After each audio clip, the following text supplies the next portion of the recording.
아멘. 로마 제국 가운데 많은 종교들이 있었습니다마는 기독교가 가장 많은 핍박을 받게 되었습니다. 로마 정부는 초기에 많은 민족, 많은 백성을 거느리다 보니까 그 포용 정책을 실시했습니다. 유대교라든가 기독교, 이게 종교도 인정해 주므로 제국을 안정되게 이끌어 나가는 방향을 설정했는데 왜 갑자기 기독교를 그렇게 박해했는가? 보니까 기독교는 자기들이 가지고 있는 특별한 용어를 같이 쓰고 있더라는 겁니다. 그건 곧 헬라어로는 키리오스입니다. 우리가 주님, 주인 이럴 때 쓰는 용어가 키리오스입니다. 로마 황제가 이 세상 모두의 주인인데 십자가에 달려 비참하게 죽었다고 여겼던 33살 청년 예수를 키리오스, 주라 이렇게 고백합니다. 세상의 주는 로마 황제 한 분밖에 없다고 가르치고 통치를 폈는데 아니 조그만 기독교 공동체가 키리오스를 예수에게 갖다 붙이는 거예요. 이 말은 황제를 숭배하지 않겠다는 것을 의미하기도 합니다. 세상의 주 키리오스는 황제 한 분뿐인데 그 앞에 모두 굴복하고 엎드려 절해야 하는데 그리스도인들은 키리오스는 예수님밖에 없다. 그분을 경배하고 그분을 따릅니다. 여기에 큰 충돌이 일어날 수밖에 없었고 결국은 기독교가 극심한 박해를 받게 된 이유가 바로 거기에 있었습니다.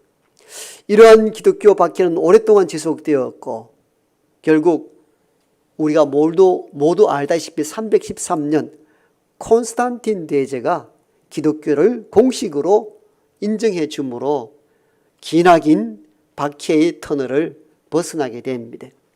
박해가 끝남과 동시에 집단 개종으로 기독교로 몰려오는 사람들이 수천 수만, 하루에 엄청난 숫자가 기독교로 몰려오기 시작합니다. 왜요? 우리가 군대 상관이 기독교인이면 부하 직원들도 다 교회를 나가고 상관이 불교면 법당에 다 간다 그러잖아요. 그러니까 콘스탄틴 대제가 기독교를 공식 인정해주고 기독교를 귀의했더니 부하 직원들은 다 기독교로 교회로 다 몰려들기 시작하게 된 것이죠. 이래하여 중세 교회가 어느 순간 갑자기 크게 성장을 합니다. 좋은 의미로. 그런데 교회가 힘을 갖기 시작하자 타락하고 부패하기 시작합니다. 교회는 큰 힘을 갖게 되면 타락과 부패할 여지가 굉장히 큽니다. 교회가 힘이 들고 어려울 때는 순수하고 하나님만 오전하지만도 교회가 거대해지고 힘이 생기면 권력을 행사하다 보니까 부패하고 타락할 여지가 많이 생기기 때문인 것이죠. 그리하여 교회 안에 머물었던 경건한 신앙인들이 교회에 대한 회의를 품습니다. 도상 교회에서 우리가 신앙적으로 얻을 것이 없다고 판단한 그들은 사망으로 들어가기 시작합니다. 홀로 독대하여 하나님만 바라보고 하나님 신앙으로 살아가겠다는 결단을 가지고 말 그대로 간단한 집만 사가지고는 사막으로 들어간 겁니다. 이게 사막의 교부들, 사막의 수도자들 이렇게 시작이 되었습니다. 그런데 막상 홀로 사막에 들어갔더니 생활하기가 쉽지가 않습니다. 이리하여 사막의 수도자끼리 건물을 함께 짓고 공동생활하기로 결의하고 거기에 계율을 정합니다. 몇 시부터 몇 시까지는 아침 기도 이후에 아침 노동, 그리고 12시 종어의 기도, 그리고 오후에 노동과 기도, 독서, 침묵 시간. 이 수도원의 계율이 생긴 이유는 바로 거기에 있었습니다. 이리하여 중세 수도원이 출발하게 되었습니다. 수도원이 생김으로 말미암아 많은 신앙 서적이 쏟아지고 신앙적인 많은 공헌을 한 것도 수도원 운동의 가장 좋은 장점이라 이렇게 볼 수가 있습니다. 그러나 수도원 운동의 한계도 있습니다. 그것은 세상과 신앙을 분리했다는 것입니다. 분리하면 신앙을 고수하는 데는 장점이 있지만도 세상은 변화를 이루는데 한계가 있습니다. 그래서 수도원 운동에 큰 장점도 있었지만도 한계는 세상과 신앙을 분리했다는 것이 가장 큰 문제였다. 이렇게 볼 수가 있습니다. 주님은 수도자적인 삶을 살았지만도 세상을 떠나거나 세상을 등지지 않았습니다. 주님은 하루의 일을 세상 가운데 사역하셨고 하루의 일과 마치면은 홀로 산으로 들어가 하나님과 독대하는 고독한 시간을 보내었지 사막의 수도자처럼 완전히 세상을 등지고 떠나 홀로 하나님을 독대한 그런 분이 아니셨습니다. 그래서 주님은 세상 속에 거하였고 세상 속에서 하나님의 거룩한 일들을 감당하셨습니다. 이리하여 제자들에게 가르칠 때도 너희가 세상 속에서 사역하라 말씀하시면서 세상의 소금이다, 세상의 빛이다 말씀하셨습니다. 몇 주간 우리는 소금과 빛에 대한 말씀을 들었습니다. 우리의 정체성은 소금이고 빛입니다. 그러므로 이 정체성을 깨닫는 저와 여러분들은 소금으로 빛으로 살아야 합니다. 오늘 기도하신 것처럼 소금으로 녹아지고 불로 태워지는 이 소금과 빛의 역할을 감당해야 되는데 그 소금과 빛의 역할을 어디서 하느냐는 겁니다. 세상에서 하라는 것입니다. 그래서 세상의 소금, 세상의 빛이라 소금과 빛에 대하여 수식어를 붙였는데 소금과 빛이 있어야 될 위치와 장소에 대한 말씀이 세상의 소금, 세상의 빛 이렇게 말씀하신 이유가 거기 있습니다. 그냥 주님은 너는 세상의 소금이다, 그냥 너는 빛이다 이렇게 말씀하지 않았다는 것입니다. 빛과 소금, 소금과 빛이 자리해야 될 위치에 대한 말씀을 정확하게 하셨습니다. 소금이 있어야 될 자리가 어디냐? 세상이라는 것입니다. 빛이 있어야 될 장소가 어디냐? 세상이라는 것입니다. 그 세상이 어떤 세상입니까? 살맛 나지 않는 세상. 거기에 소금으로 너가 있어라. 어둠과 가운데 있는 세상, 그 어둠의 세상 가운데 빛으로 네가 존재하라는 것입니다. 그래서 주님은 너희가 그냥 소금이다, 너희가 빛이다만 하시고 말씀하지 않고 세상의 소금, 세상의 빛을 하신 의도가 바로 거기에 있었던 것입니다. 여러분, 소금이 있어야 될 자리가 어디입니까? 음식 속이죠. 음식 속에 자신을 녹여야 간이 맞습니다. 소금이 있어야 될 자리는 음식 속입니다. 아무리 좋은 소금, 요즘 소금도 참 특화되어서 좋은 소금 많이 나오잖아요.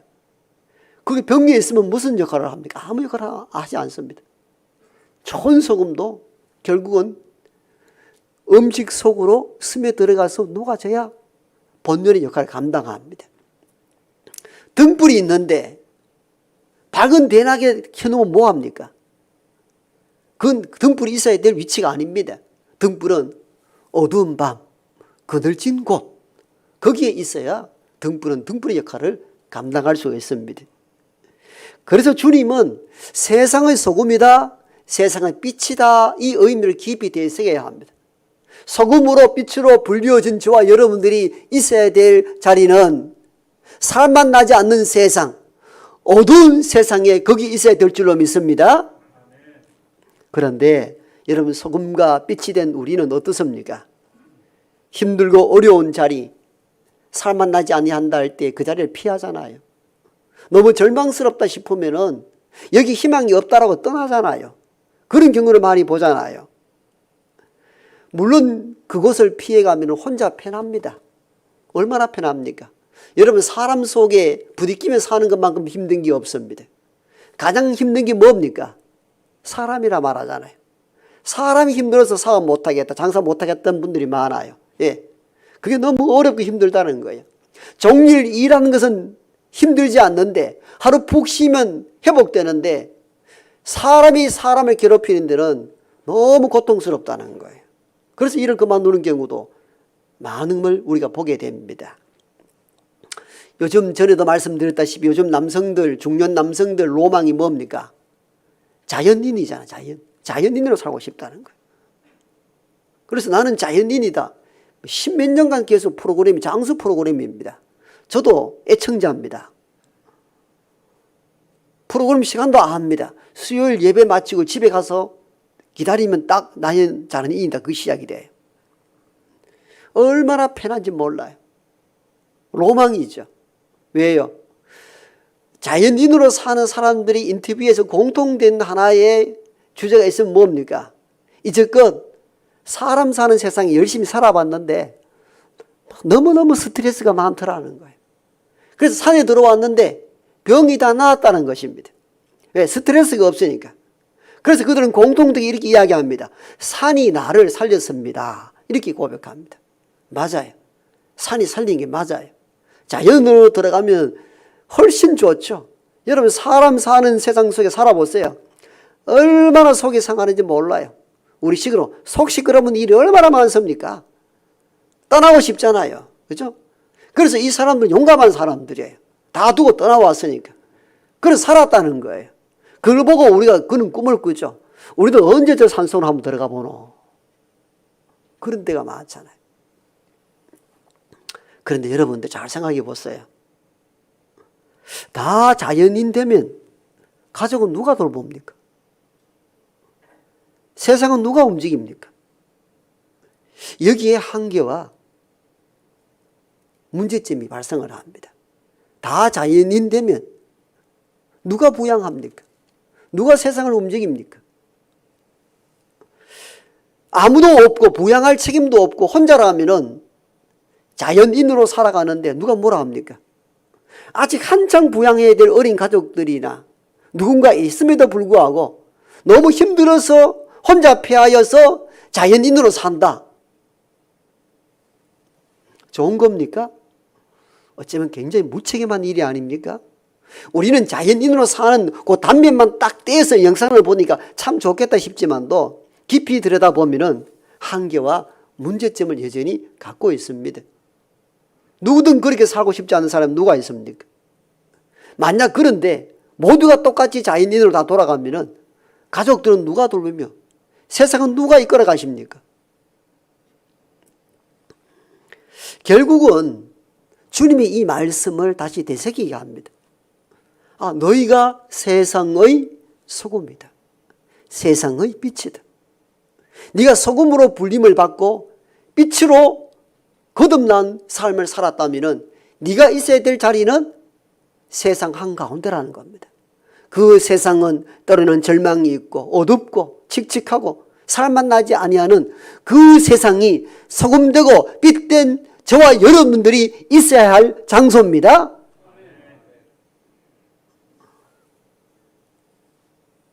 제가 아는 어떤 분이 있습니다. 대학을 다니다가 남자를 만났습니다. 캠퍼스 커플이 된 것이죠. 사랑하다 보니까 아이가 생겼습니다.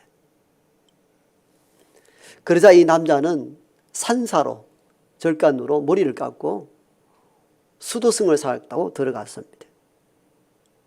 이 여학생은 홀로 아이를 낳았습니다. 그리고 키웁니다. 양육합니다. 그분의 친정 어머님은 저를 만날 때마다 아파하십니다. 딸을 보면서 얼마나 아프겠습니까? 지금이야 미혼모에 대한 인식도 조금씩 바뀝니다만 오래전에는 참 조롱과 비난과 온갖 걸 다 받았잖아요. 가만히 돌아보면은 누가 진짜 수도자일까 하는 생각을 갖게 합니다. 혼자 편안하게 어떤 영적인 것을 구한다고 산으로 떠나간 그 사람이 진짜 수도자일까? 아니면은 온갖 멸시와 천대를 받으면서도 아이가 그래도 생명이라고 그 아이를 낳아서 홀로 키우는 그 미혼모가 진짜 말씀 안에 있는 수도자일까? 이 고민을 하기 시작합니다. 여러분, 누가 진짜 수도자입니까? 어둠과 좌절과 절망밖에 없는 그 자리 속에서 소금으로 사는, 빛으로 사는 이 여성이야말로 참 예수의 제자가 아닌가 하는 생각을 갖게 됩니다. 지금은 이 분에 대하여 정치적 견해 때문에 다양한 평가를 내립니다마는 그건 차치하고서라도 초기 둘의 교회를 설립한 김진홍 목사는 세상의 소금으로 세상의 빛으로 살았던 목사다운 목사임에는 틀림이 없습니다. 신학교 시절 서울 청계천 어떤 빈민촌에 봉사 갔다가 빈민들이 살아가는 모습에 굉장한 충격을 받습니다. 야, 이렇게도 살아가는 사람들이 있구나. 전기가 들어오지 않습니다. 물이 없습니다. 화장실이 없습니다. 화장실 가려면 공동 화장실에 아침부터 출근하려면 몇 시간을 줄을 서야 할 그 참혹한 광경을 보고 신학생으로서 앞으로 목회자 길을 갈 때에 내가 있어야 될 자리가 어디인가를 고민하게 되고 결국은 여기가 내가 있어야 될 자리임을 깨달았다고 고백합니다. 그리고는 돈이 없으니까 천막으로 다 무허가 촌이니까 교회를 짓고 거기에 병든 자들 간호하고 신방하여 위로하고 알코올 중독자 회심하도록 만들고 학원도 다니지 못하고 학교 다니지 못한 아이들을 모아다가 야학을 개설하여 공부를 시킵니다. 여러분, 과거에 이 청준 소설미가 낮은 대로 임하소서, 그분들이 다 그 빈민촌에서 일어났던 일들에 대한 김진홍 목사 이야기입니다.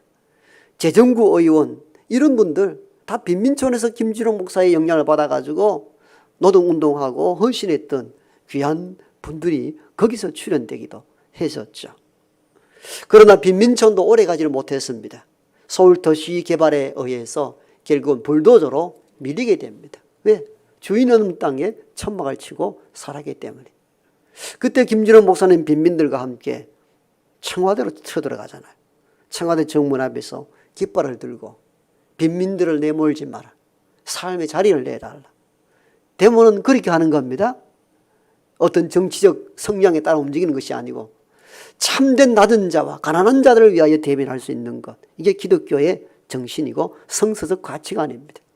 결국은 정부가 한 발 물러서서 빈민들을 지금 경기도 화성입니까? 그 남양만으로 집단 이주하게 합니다. 거기서 간척 땅을 메꾸어서 농사를 짓고 자립하도록 했죠. 어렵고 힘들다고 그 세상을 피하거나 등지지 않는 것, 이게 세상의 소금이고 세상의 빛입니다. 소금과 빛이 있어야 될 위치와 장소는 이 세상입니다. 이 세상은 항상 살만 나는 곳이 아닙니다. 살만 나지 않는 곳입니다. 그래서 소금이 거기 들어가서 살만 나게 하라는 겁니다. 이 세상은 항상 밝게만 하지 않습니다. 어둡습니다. 칙칙합니다. 절망이 있습니다. 그래서 등불 땐 빛이 된 너가 그 어둠이 지배하는 세상 한가운데 빛을 발하라고 저와 여러분들을 소금으로 빛으로 부르신 줄 믿습니다. 그냥 소금이요, 그냥 빛으로 부르지 않았다니까요. 세상의 소금, 세상의 빛이라는 이 말씀을 깊이 마음에 새기는 우리 모두가 되기를 원합니다. 우리 개신교 선교사님들은 1883년에 들어왔죠. 개신교 선교사 이러면 기억나는 분들이 누굽니까? 아펜셀러 언더우드죠. 아펜셀러 언더우드가 1884년에 들어온 선교사들입니다. 그럼 이름 물어볼까요? 세 번째 우리나라에 들어온 선교사는 누굽니까? 잘 모르잖아요. 우리는 항상 1등만 좋아합니다. 1등만. 올림픽도 금메달 못 따고 은메달, 동메달 따면 막 너무너무 부끄러워합니다. 지금은 문화가 조금씩 바뀝니다만은 옛날에 개그맨 그리 이제 1등만 좋아하는 더러운 세상이라고. 우리는 아펜셀도 언도우도 첫 번째, 두 번째 기억하는데 세 번째 기억 못 하잖아요. 저도 기억을 못 했어요. 그러나 설교 자료를 찾고 연구하면서 책을 읽다가 참 세 번째 선교사에 대해서 우리가 너무 무관심했구나. 세 번째, 네 번째, 다섯 번째, 열 번째 다 중요하죠. 세 번째는 여러분 기억하십시오. 헤론 선교사입니다. 헤론 선교사라고. 그 이름에 1885년도 20대 초반의 나이로 헤론 선교사가 어린 딸과 부인과 함께 이 땅에 어린 선교사로 들어옵니다. 헤론 선교사는 미국 테네시대 의대 우선 성적을 졸업하여 그 테네시 의대에서 교수로 정식 청빙을 받게 됩니다. 그러나 그는 기도하는 중에 미지의 땅, 버림받은 땅, 조선의 땅으로 들어가기를 작정하고 교수 청빙을 거절하고 한국 땅, 조선 땅으로 들어와 어려 선교를 하다가 5년 만에 풍토병으로 일찍 죽게 됩니다. 그래서 그때 고종 황제입니까? 외국인들을 특별히 묻을 수 있는 양화진에다가 묻었는데 외국인으로서 첫 번째 죽은 그리고 첫 번째 묻힌 이가 세 번째 들어온 헤론 선교사입니다. 이 땅에 들어와서 소금으로 빛으로 사역을 감당했던 인물이었고 어두운 세상 살맛 나지 않는 이 땅에 조선 땅에 들어와서 거룩한 사역을 감당했던 선교사님이기도 합니다. 어쩌면 주님 말씀처럼 너가 세상의 소금이다 세상의 빛이다 몸소 실천하고 살았던 인물이라 이렇게 볼 수가 있습니다. 우리 모두가 헤론 선교사처럼 다 그렇게 할 수는 없습니다만은 다만 우리는 우리가 살고 있는 삶의 자리 속에서 소금으로 녹아지고 빛으로 불태워 살맛 나는 세상을 만들고 어둠을 몰아내는 거룩한 일에 동력할 수 있어야 합니다. 가정과 직장과 세상과 이웃에 살맛 나지 않는다면 소금된 여러분들이 거기 가서 녹아짐으로 살맛 나는 세상으로 바꾸어야 합니다. 그것이 세상의 소금으로 불리워진 저와 여러분들이 해야 될 몫이고 역할입니다. 가정이 요즘 희망이 보이지 않는다. 아무리 열심히 살아도 앞으로 나갈 길이 없다라고 절망 가운데 있을 때에 빛된 저와 여러분들이 그 가정에 있음으로 말미암아 자신을 헌신하고 자신을 태워서 가정의 희망의 등불이 될 수 있기를 원합니다. 가정이 요즘 보이지 않는다. 앞이 보이지 않는다. 미래가 보이지 않는다. 그것을 떠나버리면은 누가 그 빛되게 그 가정을 만들어낼 수가 있습니까? 결국은 빛인 저와 여러분들이 거기에 있어서 등불이 되어야 되는 것입니다. 이게 세상의 소금으로 세상으로 빛으로 부르신 근본적 이유요 우리 삶의 목적인 줄 믿습니다. 그리하여서 이렇게 세상의 소금과 세상의 빛으로 살아서 너희 착한 행실을 사람들로 알리게 하여서 너희 아버지 하나님께 영광을 돌리게 하라. 여러분 이게 우리가 읽었던 마지막 16절의 본문이잖아요. 여러분 16절을 보십시오. 이같이 너희 빛이 사람 앞에 비치게 하여 그들로 너희 착한 행실을 보고 하늘에 계신 너희 아버지께 영광을 돌리게 하라. 복음서를 읽어보면요 어떤 때는 네가 오른손이 하는 것을 왼손이 모르게 하라 할 정도로 은밀한 가운데 선을 행하기를 원하는 측면과 오늘 마태복음 5장 16절에서는 오히려 너의 착한 행실을 보고 하나님께 영광을 돌리게 하라는 우리를 통하여서 우리가 하는 일을 통하여서 세상이 주목받도록 해서 내 영광이 아니요 아버지 영광을 돌리게 하라는 두 차원으로 복음서는 기록되어 있습니다. 이 말씀에 의미 잘 새겨야 합니다. 우리가 하는 일에 대해서는 자기를 자랑하지 말라. 오른손 하는 일을 왼손 하지 말라. 스스로 드러내려 하지는 말아라. 이 측면과 너희 착한 행실을 보고 아버지 하나님의 영광을 돌리게 하라. 이 차원을 균형 있게 볼 수 있어야 합니다. 모든 걸 다 감추라는 의미가 아닙니다. 감추어야 하는 것은 내가 잘하는 행위는 감추되 드러나야 할 것이 있습니다. 그것이 무엇입니까? 아버지 하나님의 영광을 위하여서는 드러내야 한다는 것입니다. 무엇으로? 소금으로, 빛으로 살아가서 아버지 하나님께 영광을 돌리는 것. 여러분, 이보다 더 귀한 일이 어디 있습니까? 저와 여러분의 삶의 목적은 아버지 하나님께 영광 돌리는 것입니다. 내 영광을 돌리는 게 아니에요. 소금으로 살아야 될 이유, 빛으로 살아야 될 이유, 목적이 여기 있습니다. 아버지 하나님이 영광 받게 되는 것입니다. 여러분, 자녀가 잘 되었는데 부모가 계시지 않을 때 자녀는 참 슬퍼합니다. 지금 부모 계셨으면 우리 부모님 참 영광 받으실 것인데 나만 영광 받아서 뭐가 좋습니까? 여러분, 이 이치를 잘 생각해야 됩니다. 우리가 잘 살아서 소금으로 빛으로 잘 살아서 아버지께 영광을 돌리십시다. 이게 삶의 목적입니다.